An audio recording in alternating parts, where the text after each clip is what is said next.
કેમ કંઈ બોલતા નથી? એ તમને પૂછું,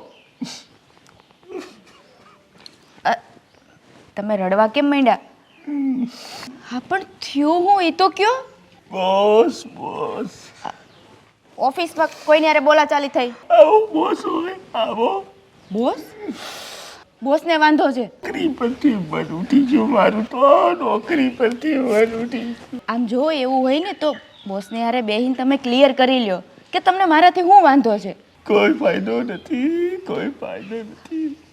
હા તો કંઈ બોસ હોતો હશે. હાલ્યો તમારું બેગ અને ટિફિન તૈયાર છે, ઓફિસે ન જવું? મને જ નહીં થતું મને ઓફિસે જવાનું. અરે જીવ ઉઠી જશે મારો. હા મન નથી થતું એમ કેમ હાલશે? ઓફિસે ગયા વગર હાલે? અરે તો જઈશ એટલે સીધો બોસ હોમે આવશે. અરે તમને એટલું બધું હેરાન કરતા હોય તો તમે નોકરી બદલી નાખો ને. નોકરી બદલે તો એ બીજે બોસ તો હોવાના ને.